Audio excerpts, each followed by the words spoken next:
A farmer in Nyandarua County in Kenya, a man named Samuel, was spending 22,000 Kenyan shillings per month on feed for his layer flock of 400 birds. One day, he started experimenting with aquatic plants growing in a small pond on his farm. Within 8 months, his feed cost had dropped by 40%. His egg production went up by 5%. He submitted his system for a Pan-African Innovation Award, and in November 2024, he walked away with nearly 1 million shillings in prize money as the IUT Africa Challenge Kenya winner. He was not using any imported supplement, no vet recommendation, no new technology, just water plants he had grown himself on homemade ponds and a rotation system for the other green plants on his farm. Samuel's story is not unique. It is repeatable. And today, I am going to give you the exact plants he used, plus 4 more that, when combined, create one of the most powerful feed replacement systems poultry farmers can build. 7 plants that, when used correctly, your feed bill will look completely different from next month. I am going to show you why they work, the exact amounts to feed that you can start using this week. Stay with me, and I promise you, this video will change your chicken feed budget forever. Before we dive in, if this is your first time on this channel and you're serious about reducing your costs and increasing your profits, hit subscribe right now and stay tuned, because I have amazing news about our new organic broiler chicken ebook that I will tell you in a few minutes. But let's first get into the video.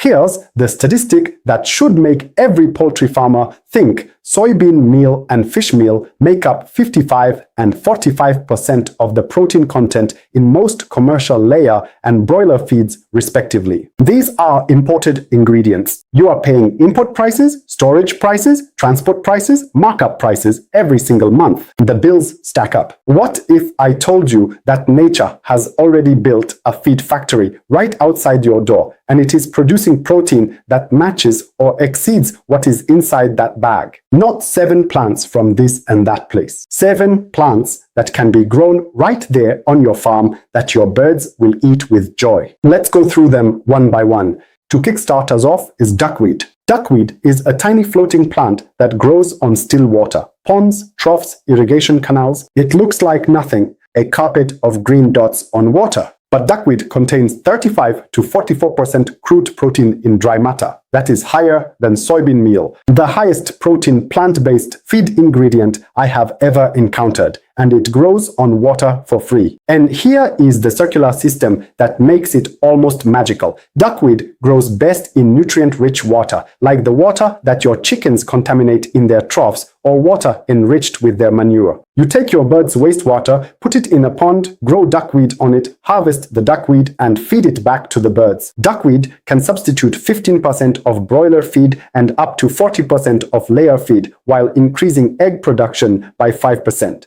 That is what Samuel from Nyandarua proved, and what won him his prize. From the award-winning duckweed, let us talk about amaranth. Most farmers either know amaranth as a vegetable or as a grain. But here is what the commercial feed companies don't want you to know. Amaranth is both at once, and both parts are valuable poultry feed. The leaves of amaranth have a high protein content and a relatively complete amino acid profile, a rare quality in plant feed. A study on Ross 308 broilers confirmed that amaranth leaf meal can be included at 5 to 15% of diet without any adverse effects on productivity, meat quality, or bone characteristics. The seeds of amaranth are energy-dense and protein-rich, that is about 14 to 17%, and they can partially substitute maize in the diet, your most expensive energy ingredient. Amaranth grows fast, produces prolifically, and self-seeds. Plant it once on a corner of your land, and it will keep reseeding for years. Right now, farmers across the world are losing broilers to ascites, sudden death syndrome, coccidiosis, and heat stress, not because of bad luck, but because they are missing one thing: the right system.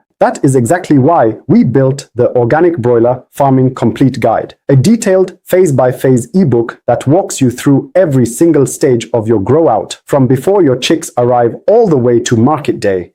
Inside, you get the exact daily management routines for all 4 phases: preparation, starter, grower, and finisher. You also get 19 proven organic supplement recipes with precise dosages, natural treatments for every major disease organic broiler farmers face, and a full withdrawal schedule to protect your premium meat quality and keep your customers coming back. The farmers who already have this guide are keeping mortality below 2%, hitting target weights and selling at premium organic prices, while everyone else is still experimenting and losing money every batch. The discount launch price is still available, but not for long. Click the first link in the description right now or scan this QR code and get your copy before the price goes up.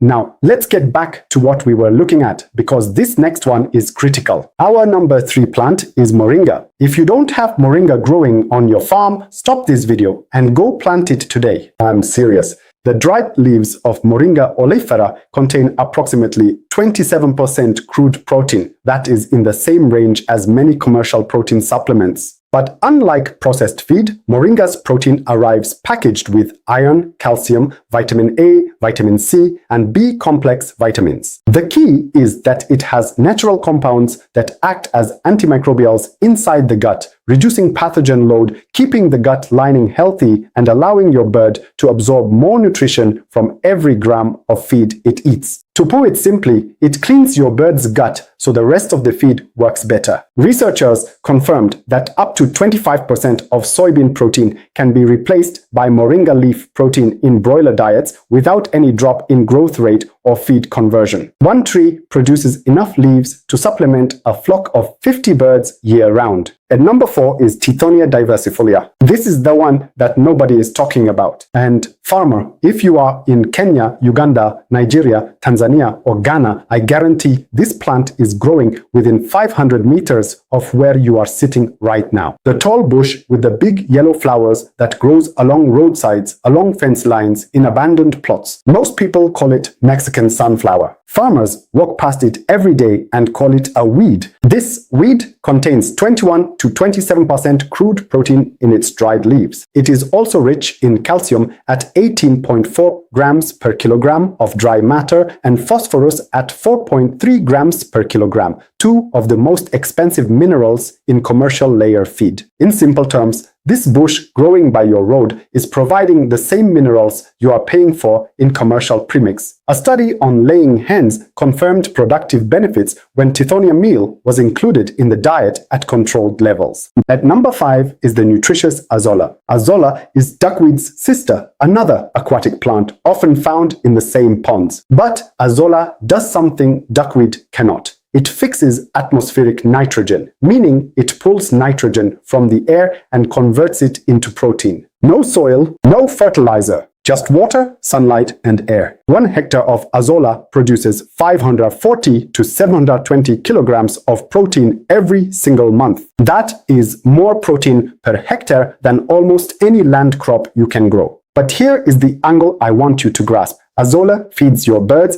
and fertilizes your soil. When you harvest Azolla and spread the excess on your garden, it acts as a natural nitrogen fertilizer, meaning this one plant simultaneously cuts your feed bill and your fertilizer bill. 2 square meters of Azolla pond can produce enough fresh plant to supplement 20 birds daily. You can dry it and grind it into powder and add it into your chicken feeds or feed it as fresh after chopping it and mixing with chicken feeds. At number 6 is sweet potato vines. Every sweet potato farmer in Africa is making a costly mistake. When they harvest their tubers, they cut the vines and throw them on the compost heap or leave them to rot in the field. Those vines are worth money. Dried sweet potato vine meal can replace up to 20% of maize in broiler diets as both a protein and energy source. The vines are also rich in beta-carotene and xanthophylls, the pigments that give egg yolks their deep, rich orange color. This is important because deep orange yolks are now commanding premium prices at urban markets all over the globe. And there is a newer finding that will surprise you. Sweet potato vine anthocyanins have been shown to suppress cholesterol synthesis and reduce body fat in poultry, which means your broiler carcasses come out leaner and more meat dense. At number 7, we have cassava leaves. Every cassava farm in Africa is generating tons of leaves every season. And almost all of those leaves, which contain 20 to 25% crude protein, are being thrown away or burned. Fresh cassava leaves contain hydrocyanic acid, a natural toxin that affects the nervous system.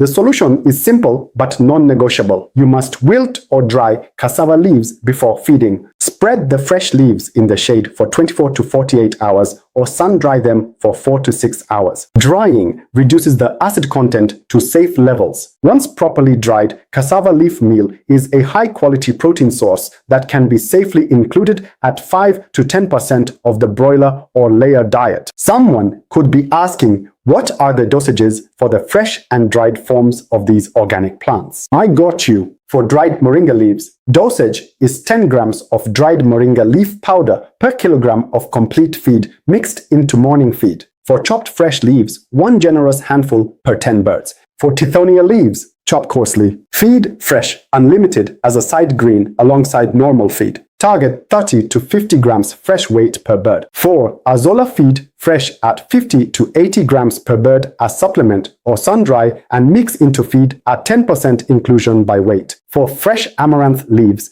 feed 30 to 40 grams fresh weight per bird. If using dried amaranth leaf meal, mix at 10% of total diet. During seed season, add dried amaranth seeds at 5% of grain portion. For fresh sweet potato vines, chop the vines and give at 40 to 60 grams per bird. For dried vine meal, replace 15 to 20% of maize portion in the feed mix. For cassava leaf powder mix, at 5 to 8% of total diet. Never feed fresh. Never exceed 10% inclusion after making sure they are wilted. If you feed fresh directly, it will poison your birds. Do not use if birds show any signs of respiratory stress. Critical safety notes are: never feed Tithonia, Moringa, or Cassava at more than 25% of the total diet. Always ensure fresh, clean water is available alongside green feeds. Introduce any new plant gradually. Start at 5% inclusion. Build over 2 weeks. Do not replace the entire commercial feed at once. Reduce by 10% per week as plants are introduced. This system replaces a significant portion of feed, not 100% immediately. Target 40 to 60% feed cost reduction within 90 days of full implementation. If you found this helpful, make sure to check out the full organic broiler ebook through the link in the description and watch this next video where I show you top organic antibiotics for your chickens. Click here and I will see you there.